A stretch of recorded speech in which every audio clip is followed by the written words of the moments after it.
আমার ফোনেও আসে। মিসেস জুলেখা নাক সিটকে বলে। রিকি, কেমন জঙ্গলির নাম। নাম শুনলেই মনে হচ্ছে কোনো বখাটে ছেলে। উপমা রাগ দেখিয়ে বলে। মা, রকস্টারদের নাম এমনই হয়। এবার উপমার জোরাজুরিতে মিসেস জুলেখাও রাজি হতে বাধ্য হলেন। করিম সিদ্দিক আগে থেকে সব ব্যবস্থা করে রেখেছিলেন, কারণ তিনি স্ত্রীকন্যাকে আজকে রাজি করিয়ে দার্জিলিং যাওয়ার পরিকল্পনা বাস্তবায়ন করতেন। কিন্তু এখন উপমা নিজ থেকে রাজি হয়ে গেছে, তাই তাকে আর কষ্ট করতে হয়নি। পরের দিন উপমা তার বাবা মা আর ভাইয়ের সাথে দার্জিলিং এর উদ্দেশ্যে রওনা দিল। রাস্তার দুপাশে নয়নাভিরাম সৌন্দর্য, পাহাড়ের কোল ঘেঁষে আছে এক কাঠের তৈরি কটেজ। পাশাপাশি দুটো রুমের একটা কটেজে তারা উঠল। সামনের কটেজে তাহমিদ, তুর্য, আরশের কটেজে আরাফ আর অরুণিকা। দূরের আরেকটা কটেজে ইমন আর আহনাফ উঠেছে। তারা সকালে নাস্তা করে পাহাড়ের রাস্তা বেয়ে চা বাগানের উদ্দেশ্যে হাঁটতে লাগলো। এক পাশে ঢালু রাস্তা নিচে নেমে চমৎকার দৃশ্য তৈরি করেছে, অন্য পাশে সবুজ ঘাসে ছেয়ে থাকা ছোট ছোট টিলার মতো উঁচু রাস্তাগুলো সরু হাঁটার পথটাকে আকর্ষণীয় করে তুলেছে। অরুণিকা আহনাফের টি শার্টের কোনা ধরে পাহাড়ের নিচের দিকে পা উঁচিয়ে দেখছে। আহনাফ ভ্রুকুচকে বলে, তুমি আমার টি শার্টটা নষ্ট করে ফেলেছো, এভাবে ভাঁজ করে ফেলেছো কেন? ছাড়ো তো। অরুণিকা মুখ বাঁকিয়ে আরো শক্ত করে টি শার্টটা আঁকড়ে ধরলো। টি শার্টের অনেকখানি অংশ অরুণিকার হাতের মুঠোয় চলে আসে। আহনাফের টি শার্টের গলাটা নিচের দিকে নেমে গেছে, যার ফলে তার অনেক অস্বস্তি লাগছে। সে অরুণিকার হাতের মুঠো থেকে তার টি শার্টের অংশটা ছাড়িয়ে নিয়ে বলে, আল্লাহর ওয়াস্তে আমাকে শান্তিতে হাঁটতে দাও। অরুণিকা মুখ বাঁকিয়ে সামনে গিয়ে তুর্যের শার্ট খামচে ধরে বলে। রকস্টার, আমার ভয় লাগছে। তুর্য মুচকি এসে বলল। আচ্ছা। অরুণিকা মুচকি এসে পেছনে ফিরে। আহনাফ ক্ষুদ্র দৃষ্টিতে তার দিকে তাকিয়ে রয়। অরুণিকা আহনাফের দিকে তাকিয়ে ভেঙচি কেটে সামনে ফিরে। আহনাফ তাদের পাশ কেটে আরো সামনে এগিয়ে এলো। এদিকে উপমা তার পরিবারের সাথে ভারতে চলে এসেছে। করিম সিদ্দিক ট্রেনের টিকিট কেটে নিলেন। এরপর তারা ট্রেনে উঠে বসে। ট্রেনটা শুকনো বনের ভেতর দিয়ে যাচ্ছে। ট্রেনের গতি সাধারণ গতির তুলনায় কম। আঁকাবাঁকা পথ দিয়ে ট্রেনটা যাচ্ছে। উপবন জানলার বাইরে তাকিয়ে রিকির ভাবনায় ব্যস্ত। প্রতিটি রাস্তা পার করতেই তার মন তাকে বলছে, এই রাস্তা দিয়েই হয়তো রিধি এসেছে। এই রাস্তাটা রিধির পরিচয়ে সাক্ষী আছে। এই পথ, তুমি কি আমার সাথে একটু কথা বলবে? তুমি কি বলবে রিধি দেখতে কেমন? ও যখন গানের ফাঁকে ফাঁকে হাসে, তখন ওর হাসিটা কল্পনায় আমার কাছে স্বপ্নের দেখা ঝর্ণার মতো, একদম চমৎকার। আর ধুর বলল, ও বাস্তবেও কি ঠিক আমার স্বপ্নের মতো হাসে? উপমা এসবই ভাবছে আর আনমনে হাসছে। আনিল বোনকে ধাক্কা দিতে উপমা নড়ে চড়ে বসে। আদিল বলে, একা একা হাসছিস কেন? মাথা কি আউট হয়ে গেছে? উপমা হেসে বলল, হ্যাঁ, জানো, আমার ভাবতেও অনেক ভালো লাগে যে আমি রিধিকে দেখব। এতগুলো মানুষের মধ্যে তুই রিকিকে কিভাবে চিনবি? তুই তো ওর চেহারায় দেখিসনি। ভাইয়া, মাঝে মাঝে তো একটু বুদ্ধিমানের মতো কথা বলো। রিধি একজন স্টার, ওর মধ্যে আলাদা একটা ভাব থাকবে। হাতে গিটার থাকবে, আশেপাশে ভিড় থাকবে। ওকে তো কেউ দেখেনি, ভিড় কেন থাকবে? আমার মনে হচ্ছে ভিড় থাকবেই। স্টাররা এমন হয়, কেউ না চিনলেও সবার কাছে পরিচিত পায়। আদিল বোনের কথা শুনে দীর্ঘশ্বাস ফেলে অন্যদিকে তাকালো। দার্জিলিং পৌঁছে তারা একটা রিসোর্টে উঠে। তুর্যরা যে রিসোর্টে উঠেছিল সেটা অত বেশি উন্নত মানের না, আর উপমারা এখানকার সবচেয়ে উন্নত রিসোর্টে উঠেছে। রাতে কটেজের বাইরে বসে দাঁড়িয়ে গান গাইছে তুর্য। ঘুমানোর আগে সে গানটাও পেজে আপলোড করেছে সে। উপমা রুমে শুয়ে শুয়ে সে গানটাও শুনছে। গান শোনার পর সে কমেন্টে লিখলো, তোমাকে দেখার ইচ্ছাটা কি স্বপ্নই থেকে যাবে? এদিকে আহনাফ বসে বসে তুর্যের পেজের কমেন্ট পড়ে সবাইকে শোনাচ্ছে। তাহমিদ এসব কমেন্টগুলো শুনে বলে, শুনেছি ছেলেরাই মেয়েদের পিছনে ঘুরতে থাকে, কিন্তু মেয়েরাও যে কম না, আজ এই কমেন্টগুলো দেখেই বুঝছি। ইভান বলল, সবকটাই শেষর। অদ্ভুত মেয়েরা এমন উদ্ভাট কমেন্ট করবে না। তুর্য বাঁকা চোখে ইভানের দিকে তাকিয়ে বলে, তোর তো মন মধ্যে কিছুই নেই, তাই তোর এসব উদ্ভট লাগছে। এগুলোকে বলে ভালোবাসা। দেখ, রিকি দ্য স্টারকে ভালোবাসে না এমন মেয়ে খুঁজে পাবি না। তোকে কজন বাসা? আমার এত ভালোবাসার প্রয়োজন নেই। পরের দিন সকালে তারা আবার ঘুরতে বেরিয়ে পড়ে। তারা কেবল কারে উঠল, যা মাটি থেকে প্রায় ৭,০০০ ফুট উঁচুতে। কেবল কারটা মেঘের ভিড়ে চলছে। অরুণিকা উৎসুক দৃষ্টিতে বাইরে তাকিয়ে আছে, আর আহনাফ অবাক হয়ে অরুণিকাকে দেখছে।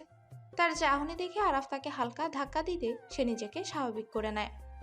আরাফ ইশারায় তাকে নিজের উপর নিয়ন্ত্রণ রাখতে বলে। কেবল কার থেকে নেমে আরাফ আহনাফকে একপাশে গিয়ে বলে, আহু, কি করছিলি তুই?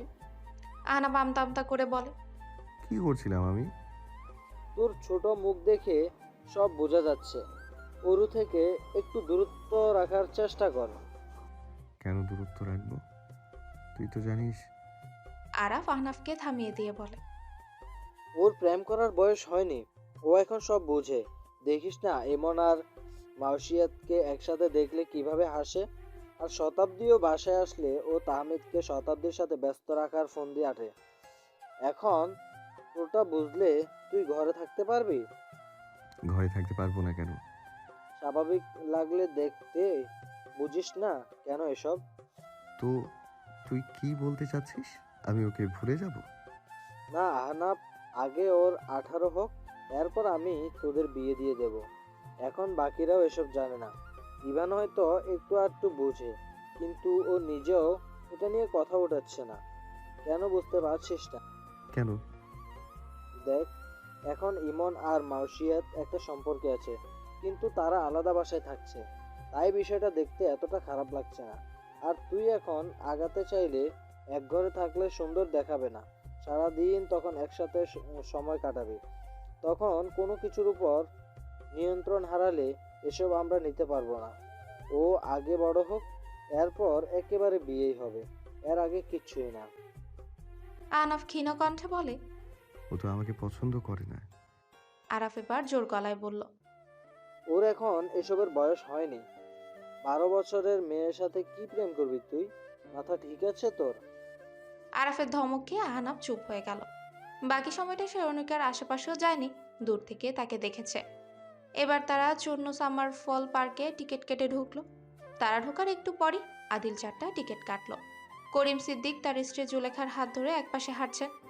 আদিল ক্যামেরা হাতে আশেপাশের ভিডিও ধারণ করছে, আর উপমা এখনো কানে হেডফোন গুঁজে গান শোনায় ব্যস্ত। সে গান শুনে শুনেই হাঁটছে। এদিকে তুর্য ব্রিজের উপর দাঁড়িয়ে আছে। ঝর্ণার পানি উপর থেকে বেয়ে পাথরের ফাঁক দিয়ে ধেয়ে চলেছে, আর পাথরের সাথে ধাক্কা খেয়ে সেই পানি ধারার চমৎকার ধ্বনি সৃষ্টি হচ্ছে। তুর্য মনে মনে ভাবছে, গিটার সাথে থাকলে এখানে বসে একটা ভিডিও শুট করাই যেত। তখনই একটা শব্দ কানে আসতে সে পাশ ফিরে তাকিয়ে দেখলো ভেজা রাস্তায় পা ফেলতে গিয়ে একটা মেয়ে ধপাস করে মাটিতে পড়ে গেছে। মেয়েটার ব্যথায় কাতর মুখ দেখে কেন যেন তুর্যের অনেক হাসি পেল। যদিও সে এতক্ষণ হাসি নিয়ন্ত্রণ করতে চাইছিল, কিন্তু মেয়েটা তার দিকে তাকানোর পরই সে শব্দ করে হেসে দিল। মেয়েটা তুর্যকে হাসতে দেখে লজ্জায় একেবারে নুয়ে পড়েছে। সে আশেপাশে তাকিয়ে কাউকে খুঁজতে লাগলো। তখনই একটা ছেলে দৌড়ে এগিয়ে এলো। উপমা আদিলের হাত ধরে উঠে দাঁড়ালো। আদিল ব্যস্ত কণ্ঠে বলল, ব্যথা পেয়েছিস? উপমা কিছুই বলল না। সে আর চোখে তার সামনে থাকা ছেলেটার দিকে তাকালো। মনে মনে বলল, কি অসভ্য ছেলে! একটা মেয়ে দুর্ঘটনার বশে নিচে পড়ে গেছে, আর সে দাঁত বের করে হাসছে। উপমা নিজের ভাব ধরে রাখার জন্যই ছেলেটাকে উদ্দেশ্য করে জোর গলায় বলে, আপনার তো দেখি বিন্দু পরিমাণে বিবেক নেই। রাস্তায় চলার পথে কত অ্যাক্সিডেন্ট হয়, তখন কি আপনি এভাবেই খিলখিল করে হাসেন? উপমার কথা শুনে তুর্যের এবার আরো বেশি হাসি পেল। সে নিজের হাসি আটকাতে অন্যদিকে ঘুরে হাঁটল। উপমা পিছু যাবে, তখনই আদিল বলে, বাদ দে না, পাগল নাকি তুই? ছেলেটা হাসলে তোর সমস্যা কি? ভাইয়া, ওই বাদরটা আমাকে দেখে হাসছিল। আদিল উপমাকে শান্ত করে তার সাথে নিয়ে হাঁটতে লাগলো। এদিকে তুর্য হাসি থামিয়ে পেছন ফিরে উপমাকে খুঁজতে লাগলো। এবার তার সামনে এসে বলে, কাকে খুঁজছিস? একটা আপন মানুষকে খুঁজছে। মানে? একটা মেয়েকে খুঁজছে। কথাবার্তার ধরন দেখে মনে হলো আমাদের দেশে কত বছর পর বাংলাদেশি কণ্ঠ শুনেছে। কেন, আমাদের কণ্ঠ বিদেশি নাকি? তা না, কিন্তু মেয়েলি কণ্ঠ 8 বছর পর শুনেছে। আর টুইঙ্কেল তো রিমিক্স ভাষায় কথা বলে। সে ভাষায় না আছে পুরোপুরি কলকাতার অ্যাকসেন্ট, না আছে চট্টগ্রামের স্পর্শ। আর কথাবার্তা শুনলে একেবারে জগা খিচুড়ি মনে হয়। ইভান হেসে বলে, ওরে জগা খিচুড়ির বাসার মধ্যে আলাদা একটা মাধুর্য আছে, নয়তো যে ক্লুলেস কথা বলে কেউ 1 সেকেন্ডও শুনতে চাইবে না। তুর্য আরেকবার পেছনে ফিরে তাকিয়ে আনমনে বলে ওঠে। মেয়েটা আমাদের চট্টগ্রামের মেয়ে। তুর্য পুরো পার্কে শুধু উপমাকেই খুঁজেছে। সে ভাবছে দেখা হলে হাসার জন্য ক্ষমা চেয়ে নিবে, কিন্তু সে আর উপমাকে পেল না। রাতে কটেজের বাইরে ফায়ারপ্লেস তৈরি করে সবাই গোল হয়ে বসে। তুর্য তার গিটার নিয়ে এসে বসে। চল একটা গেমস খেলি। অরুণিকে উৎসাহ নিয়ে বলে। আমি খেলবো।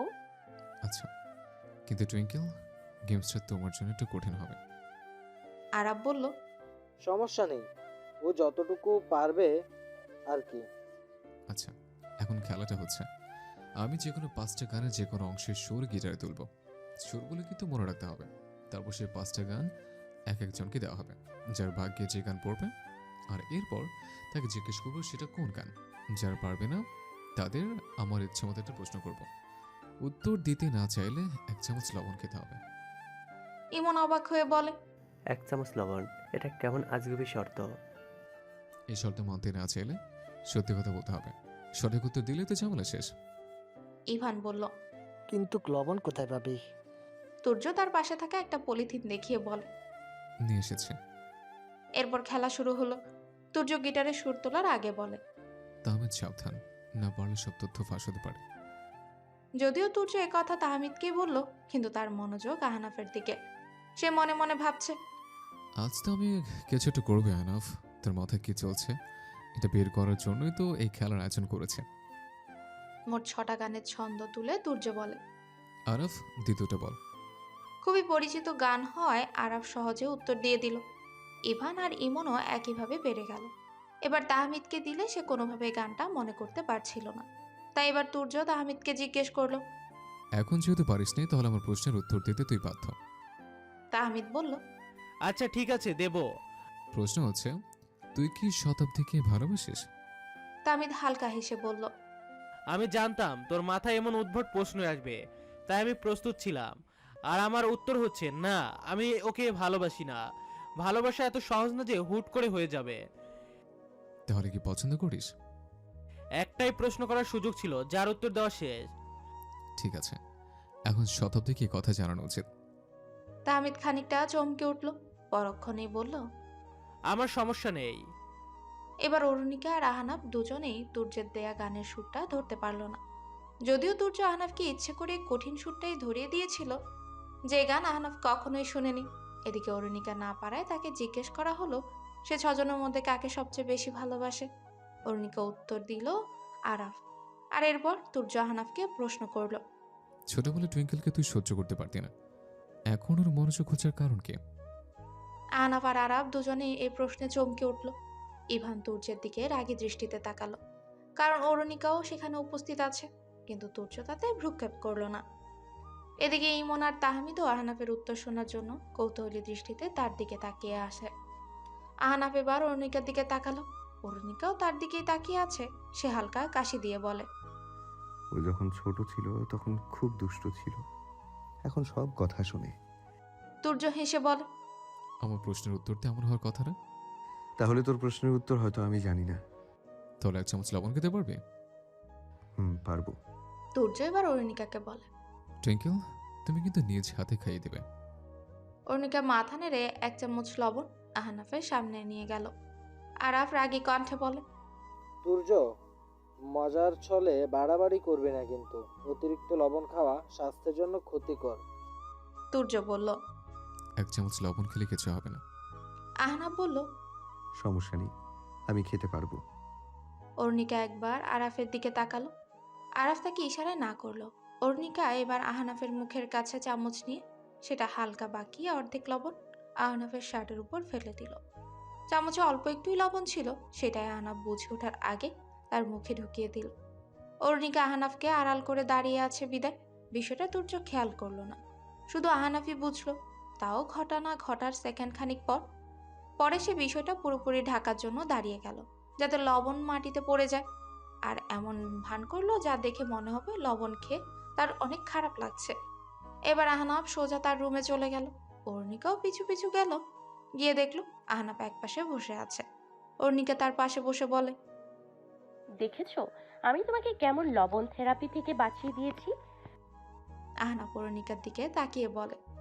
হ্যাঁ দেখলাম। এখন আমাকে কি দেবে? আহনাব ভ্রু কুচকে বলল, তোমার এত ঘুষ কেন লাগে? এটাই তো আমার আয়ের একমাত্র পথ। তোমরা বাইরে গিয়ে কাজ করো, আমাকে তো যেতে দাও না, তাহলে আমি কিভাবে টাকা পাবো? এই ছোটখাটো কাজ বা সাহায্যের পরিবর্তে আমাকে টাকা দেবে। তোমারও কাজ হয়ে যাবে, আমিও কিছু আয় করলাম। আহনাব অরুণিকার কথা শুনে হালকা হেসে পকেট থেকে মানিব্যাগ বের করে তার হাতে ধরিয়ে দিয়ে বলে। যা ইচ্ছে নাও। অরুণিকা পুরো মানিব্যাগ খালি করে দিয়ে বলল, থাক, সবই নিয়ে নিলাম। ইচ্ছে মতো নিতে গেলে তোমার ওই বড় আলমারিতে যেই টাকার ব্যাগ আছে ওইটাও খালি হয়ে যাবে। আহনাব তার দিকে ভ্রু কুচকে তাকাতেই সে উঠে চলে গেল। সকালে তুর্য রুম থেকে বের হয়ে আশেপাশে একা একা হাঁটতে লাগলো। কিছু দূর যাওয়ার পর সে দেখলো একটা বেঞ্চের উপর গতকালকে সে মেয়েটা বসে আছে। তুর্য এই মুহূর্তে সেই মেয়েটাকে পটানোর উদ্দেশ্যে সামনে এগোচ্ছে। তুর্যের একটা অভ্যাস হলো মেয়ে পটানো। সে সব মেয়েদের সাথে এমনভাবে কথা বলবে যাতে মেয়েরা তার প্রেমে পড়ে যায়, কিন্তু সে কারো ব্যাপারে অতটা গম্ভীর হয় না, কারণ প্রেমে ফেলা আর প্রেমে করা দুটোই তার কাছে দুই মেরুর মুহূর্ত। প্রেমে ফেলা তার দৃষ্টিতে মানসিক আনন্দ, প্রেম করা তার দৃষ্টিতে মানসিক অশান্তি। মূলত তাকে প্রেমে অনাগ্রহী করে তুলেছে তার বন্ধুদের বিগত সময়ের মর্মান্তিক সম্পর্কগুলো। তুর্য এবার মেয়েটার পাশে বসে পড়ে।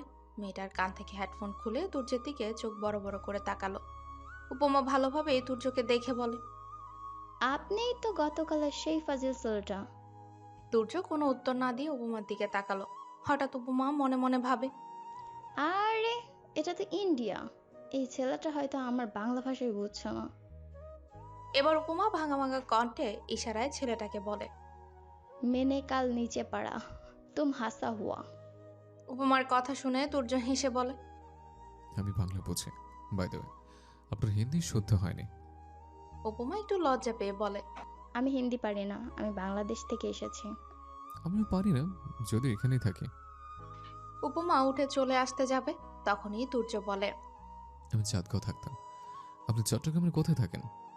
উপমা কিছুটা অবাক হয়ে বলে, আমি চট্টগ্রামে থাকি। ওটা আপনি কিভাবে বুঝছেন? তুর্য হেসে বলে। আপনার ভাষা শুনে। আপন ভাষা শুনলে কি বুঝবেন না নাকি? উপমা বুকে হাত গুজে বলল, আমার বাসা দামপাড়া। ও, ওই দিকে আমি অনেকবার গিয়েছিলাম। উপমা কোনো উত্তর না দিয়ে চলে যেতে নিবে, তখনই তুর্য উঠে তার সামনে দাঁড়িয়ে বলে, উঠে যাচ্ছেন কেন? বসুন। না, আমি ছেলেদের সাথে কথা বলি না। উপমার কথা শুনে তুর্য মনে মনে হাসে। এবার বলে, আমি মেয়েদের সাথে কথা বলি না, কিন্তু আপনি চট্টগ্রামে এটা শোনার পর থেকে আমি আবেগ আপ্লুত হয়ে পড়েছি। আসলে গত 8 বছর ধরে আমি কলকাতায় থাকি। দেশের কাউকে আজ এত বছর পর দেখেছি। উপমা তুর্যের কথা শুনে কিছুটা আগ্রহী হলো, বলল, এত বছরে এখানে কি করছেন? পড়াশোনা করতে এসছে। ও আচ্ছা। তুর্য মলিন মুখে বলে, আসলে আমার বাবা মা মারা গেছে, পরিবার অনেক কেউ নেই। পরিচিত মানুষ এই দেশে ছিল, তাই এখানে চলে এসছে। আমার অনেক ইচ্ছা দেশের কারোর সাথে বসে গল্প করতে। উপমা তুর্যের কথা শুনে আবারও সে বেঞ্চে গিয়ে বসে। তুর্য মনে মনে হেসে বলে, মিশন 1 কমপ্লিট, এবার মিশন 2 এই মেয়ের সাথে ভাবছে আমার। তুর্য এবার উপমার পাশে বসে। উপমা জিজ্ঞেস করে, কি নাম আপনার? আমি তুর্য আহমেদ। আপনি? আমার নাম উপমা। বাহ, কি সুন্দর নাম। উপমা মুচকে হাসে। তুর্য হেডফোন দেখিয়ে বলে, কি শুনছিলেন এতক্ষণ? রিধির গান শুনছিলাম। তুর্য উপমার কথা শুনে চমকে উঠল, বলল, কার গান? Ridhi the star. তুর্য হালকা কাশি দিয়ে বলে। আপনি ওর গান শোনেন? উপমা উৎসাহিত কণ্ঠে বলে, হ্যাঁ, আমি ওর ভক্ত। আমার রিধিকে অনেক ভালো লাগে। ও এখানে এসেছে দেখেই আমিও এই জায়গায় এসেছি। তুর্য তার শার্টের ভেতরে থাকা টি শার্ট ঢেকে দেওয়ার জন্য ধীরে ধীরে শার্টের বোতাম বন্ধ করতে লাগলো, কারণ সে টি শার্ট পরে গতকাল রাতে একটা ছবি তুলে ছেড়েছে। উপমা ফোন বের করে তুর্যের সামনে সে ছবিটা বের করে দেখালো আর বলল, দেখুন, মাথায় ক্যাপ পরাতে মুখটা দেখা যাচ্ছে না, নয়তো আমি ওকে ঠিকই খুঁজে নিতাম। তুর্য বলল, আপনি না দেখে প্রেম করছেন? বাহ, বেশ তো। উপমা ভ্রু কুচকে বলে, প্রেম করছে না, ভালোবাসি ওকে। তুর্য গলা খাকারি দিয়ে বলে। সামনে পেলে কি করবেন? উপমা অন্যদিকে তাকিয়ে মুচকি হেসে বলে, কিছু করতাম না, শুধু তাকিয়ে থাকতাম। তুর্য মনে মনে হাসে। এবার সে উপমাকে রাগানোর জন্য বলে,